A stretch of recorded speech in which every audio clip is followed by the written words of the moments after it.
After the Apocalypse, a pandemic survival story. Season 2, Episode 5, Forage.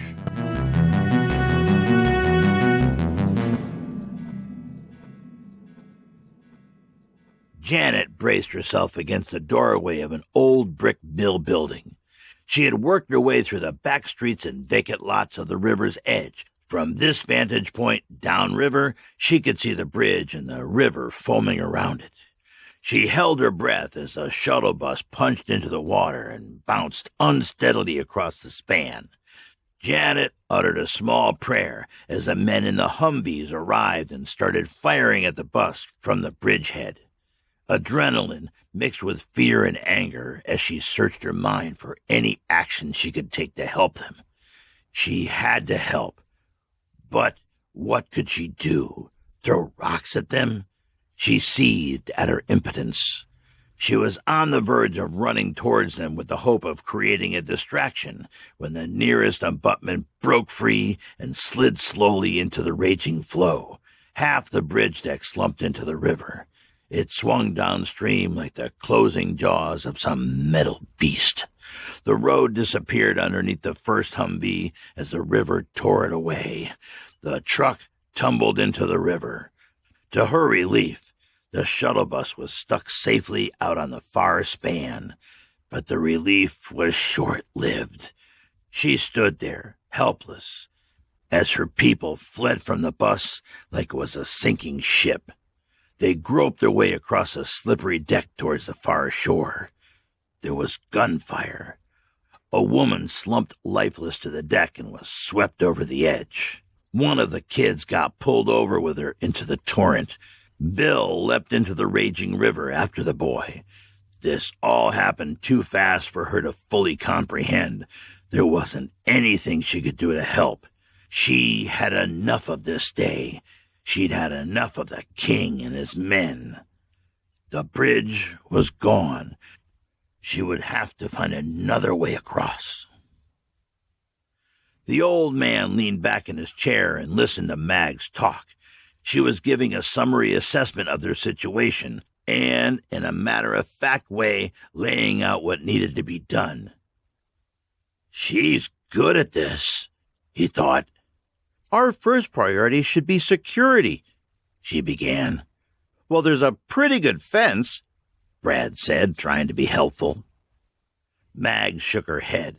That chain-link fence might keep rabbits out, but it's not much protection for people. The school is solid enough and has good lines of sight, but there are too many ways in, too many ground-level windows. She held her hands up in frustration. If I had even an understrength rifle company, hell, even a dozen men, to put on the roof, we could hold off an army. She sighed and continued, but we're gonna have to make do while we look for a more permanent solution. She paused to look at the old man. We need someone to do a circuit of the perimeter, maybe out a mile or so, she was saying. Identify and map significant structures, the topography of the land, and all viable access points. The old man gave a nod of acknowledgement. He would appreciate some solo time and an opportunity to stretch his legs. He noticed the way she said we instead of I. It was a nice touch of management empathy. I'll do it, he said. Need to get some air anyhow. She turned to Brad. I need someone to do the same thing inside the school complex, and it would be very helpful if we could find the keys. Maybe check the administration areas and the janitor's office. Brad didn't say anything, so the old man chimed sarcastically. Brad, your mission if you choose to accept it. Brad looked confused. The old man prompted. You know, Mission Impossible? Oh, yeah. Brad brightened. Tom Cruise. What? The old man replied. No, Peter Graves and Martin Landau. What?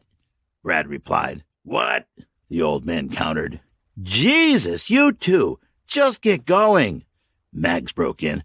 Take note of anything potentially useful and be sure to check back in here before it gets dark. Sooner if you can.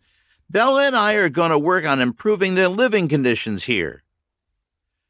The old man stretched a little in the morning sun. He was achy from the previous day's chaos at the bridge. His head was muddy. He felt chewed up. The sun felt good on his face. The storm had dragged a patch of bright, clean, dry air behind it as it passed. He breathed in deeply, filling his lungs, and reached his hands up over his head, enjoying the warmth of the sun and the clearness of the morning. He didn't want to get ahead of himself, but it might be a good day. If the apocalypse had taught him anything, it was that things could go from good to bad in a heartbeat. The old man thought of an old story from the ancient Persians. A great king had asked his wise man to invent a sentence that would be true in all situations. The wise man returned with the phrase, "This too shall pass," and thus enshrined the ephemeral nature of existence. The raging storm had passed and brought a sunny calm. He would do well to enjoy it because, just like all things good and bad, it too would pass. An image of the stone legs of Ozymandias, the king of kings, alone and forgotten in the desert, fitted through his mind. He shook his head. What kind of maudlin idiot quotes Shelley in the Apocalypse? Stop daydreaming and get on with the work. He sighed heavily and began to jog out of the parking lot and up the entry road, headed out of the school grounds. He'd have to be careful not to daydream too much. This apocalypse continued to be a dangerous place. He had gotten used to Bill's early warning radar to see around corners. Now he'd have to watch out for himself. He felt a sharp pang of grief, like tearing the scab off a fresh wound. Goddamn dog! He stopped at the entry to the school with its landscaped letterboard sign announcing a Friday night football game that probably never happened. He looked back at the low brick structure and breathed deeply. It felt good to breathe. The winter air, clean and dry in the wake of the storm, the low sun and the cloudless sky. It felt like life. Brad was right. The grounds of the school were surrounded by a high chain-link fence, and they could block the main entry with a vehicle to keep people out. But wouldn't that make it look like someone was hiding in there? He made a mental note to talk to Mags about it. He often wondered why schools looked so much like prisons, institutional brick and cement monoliths with high fences.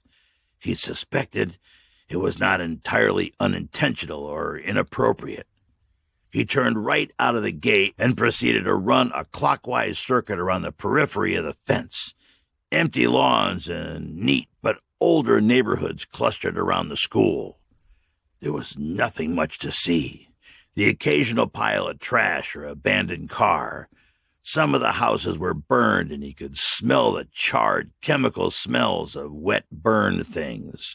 Many had doors that were broken or open. They looked like they had been looted. There was trash everywhere, and the yards were overgrown with weeds. But he saw no signs of life, no people. If they were going to stay here, they'd have to go through all these houses and make sure it was safe. As he made the last turn around the outside loop, he came upon a gas station with a convenience store. This was one of those fancy new ones with a dozen pumps and a fast food-like setup. The kids probably sneaked out to buy candy and pop here, he thought. Or cigarettes and beer, more likely, he smiled. The pumps wouldn't work without power, but he supposed with the right tools they could get to the underground tank if they needed gas. The gas was down there. There were probably plenty of survivors in this new world, figuring out the best way to get gas out of underground tanks. The front door of the convenience store was smashed and twisted. There was a lot of trash spread around. Someone had been through here, but not recently. He could tell by the way the trash lay rain-soaked and plastered to the ground that no one had been here since before the storm. Out of a sense of caution, he unslung his crossbow anyhow. Before he could catch himself, he looked around for Bill. "Goddamn dog!" he thought again. The broken door scraped open, and he stepped into the store. It was a mess. It looked like a tornado had passed through. It smelled wet and foul. There was a noise from behind the counter. The old man dropped to one knee and sighted the crossbow at the register. "Hey, show yourself!" There was a flash of black and white fur as a large raccoon ran out from behind the counter and charged towards the door. The old man's heart jumped. He lost his balance and he fell backward, unleashing a bolt into the ceiling. "Jesus!" he swore and brushed himself off. "Goddamn wildlife!" After he had retrieved his arrow from the now critically wounded ceiling tile, he rummaged through the trash. He managed to find some beef jerky, a couple bags of nuts, and some candy bars. He pictured the brightening of the kids' faces when he showed up with a box of candy bars. Adjusting his pack, he paused at the door and grabbed a couple copies of the local travel map. That would come in useful. It had the layout of the surrounding areas. Always helpful to know where you are in the world. The old man felt better now as he left the store and headed back to the school. The sun, fresh air, and exercise had refreshed him. Using his strong legs and feeling his animal body calmed his mind and reminded him that as long as he had life, he had usefulness. He could take care of himself. He could help. He wiped some sweat from his eyebrows and spit. "Nothing like a little positive blood flow to ease your worries," he concluded. But then he thought somberly that this too would pass. Brad made his way down the corridors of the school, past rows of silent lockers, no doubt filled with teenage love letters and posters of pop stars. He remembered his own time in a similar school across town, when the halls were filled with student life, football players chatting up cheerleaders, nerds trying to avoid eye contact on their way to chess club. He had been a nondescript kid and a mediocre student.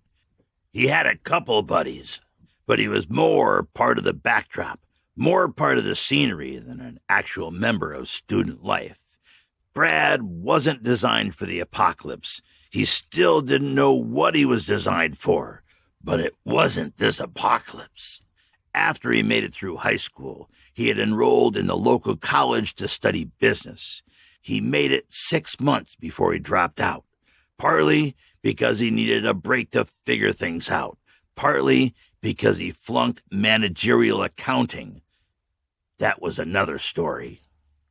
His dad wanted him to get a business degree, and since Brad didn't know what he wanted to do, he followed the track that was laid in front of him like a donkey tethered to a mill wheel. It wasn't that he couldn't do the coursework. It was that he didn't particularly care about the outcome. That existential apathy led to procrastination and bad decisions, which, in combination with a feverishly self-important professor, led to a point of failure. So he decided to stop, regather himself, search for some energy and momentum. They had quite a row when he got home, his dad lecturing about how he was wasting money, an advantage that he would have killed for when he was Brad's age, working 2 jobs, 20 hours a day, 2 young kids. Blah, blah, blah. Brad had heard it all before. And Mom playing her part, chiming in with, "He's only 19 years old, Brad."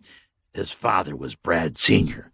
"Give him some space. Kids are different nowadays. You're not going to solve anything by yelling."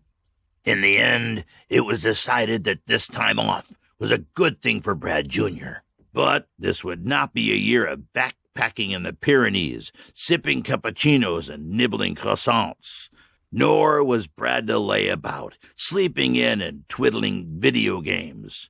The boy had to learn about real life and work. According to his father, he'd been coddled too long. Brad Sr. knew a few guys. Brad Sr. would find him a job. Brad Jr. would get up early, grab his lunch bag from his mom, and work with his hands and learn what work was. Then they'd talk again about college. And so Brad Jr. found himself working the second shift in Distribution Center number 2 of the Vitafine Pharmaceutical Company. And he loved it. He didn't have to think too much. He just showed up at noon, punched in, and did what they told him to. He was a quick study and soon was a valued cog in a Vitafine wheel. Bradley Jr. wished he could have thanked his dad. This was exactly the perspective he needed. He felt like he had found his place, not a leader, not a striver, but a useful and productive part of a system, part of a cadence, part of a team. He felt the self-worth of working hard and fitting in, and making a difference in small ways, the pride of being part of something, the paycheck every 2 weeks, dropping into an ever-expanding bank account, seemed like a fortune to a 20-year-old. He made the amazing discovery that there was a place in this world for the unremarkable and unambitious in this world when they were part of a team. He wished he could have told his dad. He had wanted to thank him. He tried to get up from his bed to go to him that day. He could hear his dad choking in blood and mucus and tried to get up to go to him. But he didn't make it. He woke up later in a stain of his own blood and mucus on the carpet of their 70s ranch house. Somehow, his immune system had fought the battle with the virus to the edge of life and turned the tide. Somehow, he had survived it when so much of the world didn't. When Brad had regained enough energy, he buried his mom and dad lovingly in the backyard, and only then could he thank his dad for the job and everything else. Brad came back to the present. He had walked the halls in the main administrative area. There was a long counter stacked with disheveled paperwork. There were desks with computers and printers. There were chairs and tables with textbooks and more stacks of paper. Some of the chairs were knocked over and a great deal of paper had been knocked to the floor. He sifted through the desk in the principal's office, but found nothing of value. He hefted an old, autographed baseball bat out of its display stand with curiosity and looked around. Where would they put the keys? Through the office window he saw a locked sheet metal cabinet behind the admin counter, and he knew that's where the keys were. They had a similar cabinet in the dispatch office in the distribution center where he worked, where they kept the keys to the trucks he drove. Brad went to the cabinet and tugged on the handle. But it was locked. No matter, he thought. It's not a safe, just a cheap cabinet. He whacked at the cabinet with a souvenir baseball bat until it came off the wall. Then he was able to pry one corner of the cabinet up with a combination of his hands and a handy letter opener. He could hear the keys inside. He held the box up and shook it. The keys cascaded out onto the floor like a jackpot from a slot machine. Brad delightedly stuffed the jangling rings of keys into his jacket pockets. Mags was gonna be so pleased. Brad continued to explore the school, and was now in an area that was some sort of machine shop. Not a real machine shop. A shop for the kids to make lamps, picture frames, and ashtrays out of wood and metal fragments. Some sort of mandatory technical training left over from the 60s. Probably more useful than managerial accounting, he thought. He noted the array of tools and equipment here. This would be another thing to report back. This stuff could be useful. It smelled strange in here. There was a tang of oil and the musk of cut wood. But there was also a greasy smell that made him uneasy. As he pushed into the back office, he saw the now familiar form of a prostrate corpse on the cement floor, haloed in its pool of dried juices. Brad put his hand to his mouth, but kept moving. He remembered the conversation with Mags in the cafeteria. It couldn't hurt him. It was just a body. The man had been wearing old denim overalls and a work shirt. One arm was outstretched in front, revealing mummified skin on a skeletal hand. A pint bottle of rye whiskey lay just outside its grasp, next to a big ring of keys. The final solace of a dying man. Brad used a screwdriver to pry the key ring up off the floor where it was stuck in the dried bodily fluids. They came free with a sucking sound. Brad suppressed a gag and unclipped the big red ring from the corpse. "Great work, Brad," Mag said with a smile, looking at the pile of keys. "Next, we'll have to figure out which keys go with which doors. We can see what those locked doors are hiding, and which ones would make a good hiding place." She looked at the old man. "What did you find?" "I ran the periphery of the complex, probably a 4 to 5 mile loop. Everything's quiet.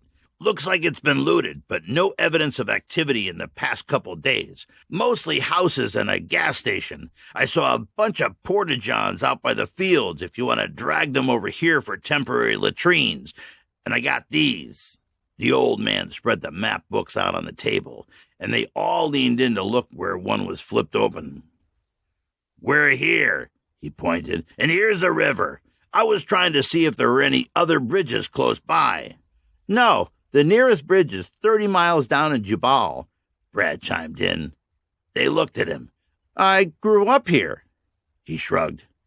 Mags leaned back and thought, "I think we can stay here for a while. We've got food and water, at least until we figure out what to do." She continued, "To be safe, I want you two to scout up and down the side of the river for a couple of miles tomorrow. See what you can see. I'm still worried about those guys on our flank." Brad pulled the map closer and pointed. "My folks' house is here." He looked up. "They're dead." Mags made eye contact as if assessing him. "And I worked over here." He pointed to an area of large buildings laid out in ranks split by a rail line, with 2 big highways running near it. "What is that?" Mags asked. "That's an inland port complex. All these are distribution centers." He brightened. "I bet there's a lot of stuff we could use there." Mags considered it. "Okay, after we scout the river, we'll plan to head over there and check that out. Looks like 7 to 8 miles from here as the crow flies." The old man watched these two engrossed in their planning. A child coughed in the background, and Bella murmured something consoling. It felt almost like a family gathering. What was this strange force that pulled humans together into ad hoc tribes? Some internal flame drove them to keep going, to find a new normal for some ridiculous reason, to strive for a better future. He didn't get it. Humans were irrational, but this whole situation was irrational. He'd let it go for now. He'd see where it led. "I'm going to get some sleep," he said. "We'll head out in the morning, Brad." The old man rose and shambled across to the bleachers. He pulled the box of candy bars out and handed it to Bella with a sheepish grin, and watched as the children became alert like puppies at feeding time, and their eyes went wide, tracking the box. "For the kids," he shrugged. And with that, he turned to find a place to sleep. A chance to sleep. A chance for fitful peace at the end of one more day in the apocalypse.